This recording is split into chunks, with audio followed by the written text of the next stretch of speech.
it was a lot of fun working with Carlos. He was very open to everything, and you really have to be open to all of it in order to really be able to get into it 100%. And I would say my favorite play that I did with Carlos was Merry Wives of Windsor. I believe he played Dr. Caius, and I was the mistress, the one that kept the house and all that good stuff for the good doctors. Play, you go and fetch me in my closet. What do you vert? A box, green box. Do you intend that I speak? A green box! Oh, We always had a lot of fun, and yeah, Carlos is an awesome actor. And the young man is an honest man. What's an honest man to my closet? There is no honest man that shall come in my closet. He was a natural. So if you had to describe Carlos in 3 words, how would you describe him? He's a very caring person. Always positive. Definitely upbeat. He'd always, listen if you had something to talk about. And he would always be open to, any conversation.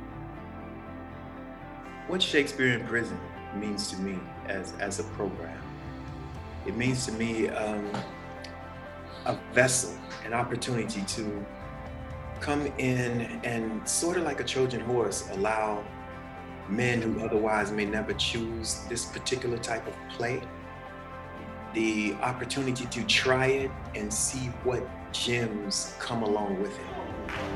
Where are you going? Where are you going?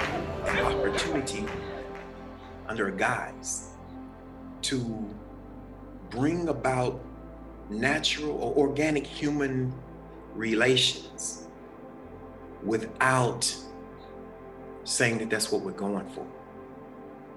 So Shakespeare is just the Trojan horse for a lot of men and women who have been written off from being or doing anything different than what they have been charged with being and doing.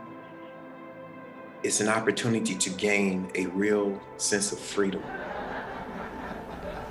How fares our gracious lady? As well as one so great and so forlorn may hold together on her frights and griefs, which never tender lady hath. Many young people who end up in prison, even older people, they have something in common in most cases, and that is they were always told that they were going to end up that way. But you're not going to mount to this.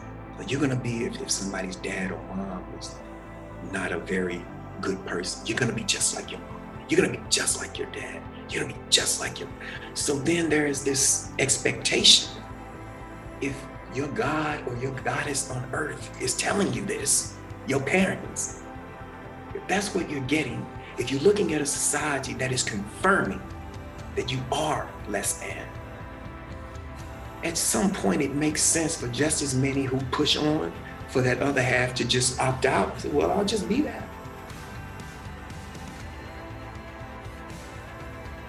Once people put on regular, like street clothes, it's almost like the idea or image of that person ever being incarcerated just melts away.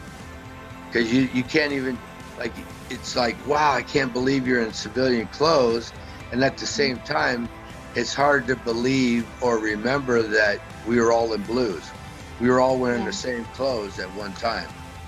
I could tell you right now that 99.9% of lifers that get out of prison are all successful. But we don't hear much about it because the news media wants to only talk about, the parolee, running somebody over or, robbing the store, the guy that was the ex-felon. They never want to talk about the success that the men have after they've left, especially the men that have left San Quentin. Just in this group, what we talk about are things that aren't allowed to be spoken of, and that's part of the problem, is getting these things out. and spoken of and saying, oh, you had that experience, me too, or I didn't know you were going through that, that's why you act this way. And it just brings so much good understanding. This group is so amazing and powerful. I've watched so many of these men share their story and open up and get this healing that they never had before. There's an agreement, an unsaid agreement that if we don't talk about it, then it's just going to go away, but that's not how it works. It has to be exposed for it to go away.